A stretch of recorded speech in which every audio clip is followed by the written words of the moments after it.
So thanks everyone for coming today. We've got a fantastic turnout. It was great to see so many people, so many past clients here today.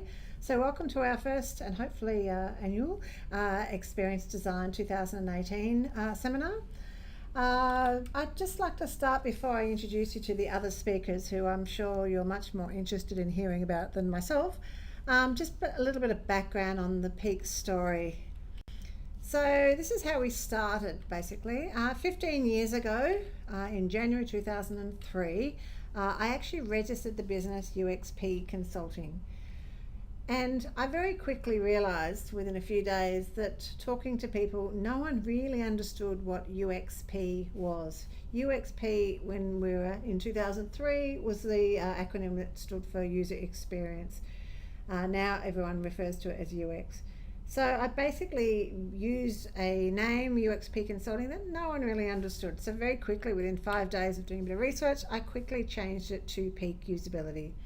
And at that time, user experience was largely around usability. And let's face it, in 2003, there were some pretty bad websites out there.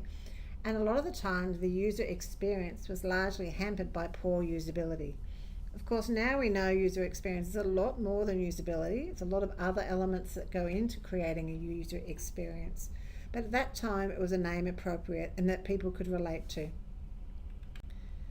So what has Peak Usability done? So this is what we've done. A lot of people say, oh, don't you just do testing? Actually, no, we've always done the full end-to-end range of user-centered design activities. So we've done a lot of user research. So we've done 177 projects. I actually had the fun job of telling them up and counting up the projects. So we did 177 projects involving significant user research. We've done 176 projects, almost the same, doing information architecture and user experience design. And we've done 218 projects involving usability testing. The reason that we have more testing projects is because we test everything we design, but we don't necessarily design everything that we test. So sometimes when we're doing a redesign, we'll do the research, design, and test all our ideas. But sometimes clients come to us and they just want us to test something that they've already built or their existing website. So that's why we've done a few more testing projects. So what's changed? So we've changed from Peak Usability to Peak Experience Design, or PeakXD. So as I mentioned, 2003, a lot of experience was around usability, but user experience now is so much more than that now. So to create a good user experience, you really need a very disciplinary approach and multifaceted approach to creating a good user experience. There's lots of things that go into making a good experience: visual design, content, all those things, as well as the interaction design, understanding the user's needs, their context, the environment they work in, and their technology. All of those things go to creating a good experience. It also draws on different disciplines. It draws on visual design, it draws on psychology, on marketing, on understanding the business and business processes. It understands technology. So it's a very multidisciplinary approach, and you need skills that draw on all of those areas to create that good user experience.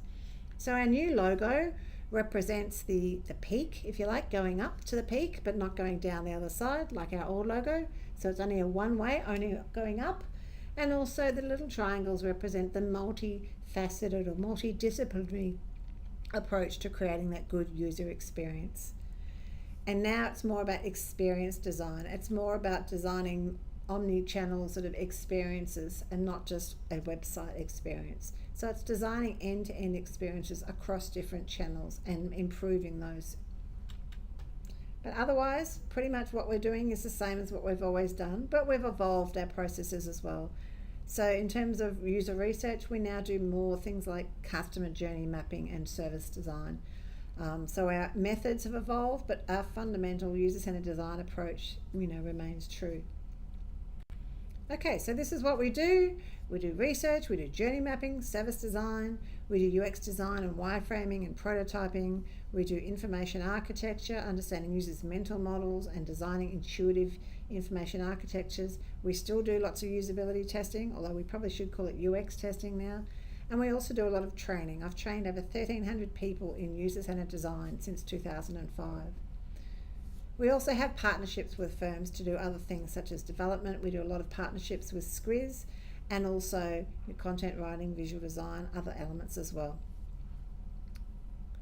Okay, so this is our mission. We want to make the world a better place and help organizations achieve their business goals by creating engaging user experiences for their customers. So if you have a new big coal mine that you're building and you want to market the benefits of that coal mine, or if you've got a new gambling app that you want to try and flog and encourage people to come to do more gambling, yeah, we're probably not the people to come and talk to. We really want to try and make the world a better place through design and helping organizations achieve their goals. Okay, so this is what we believe in: integrity, quality, rigor, passion, collaboration. We love working collaboratively with our clients, and fun. We love having fun. So this is what we believe in. This is who we are. And this is who I answer to. Okay, now without any further ado, I'm going to hand you back to Miranda, our MC, who's going to introduce our first speaker. And I hope everyone really enjoys today. And as Miranda said, feel free to follow us on Twitter, on Facebook, or on LinkedIn. We're all at the PeakXD handle. And hope you have a great day. Thanks very much.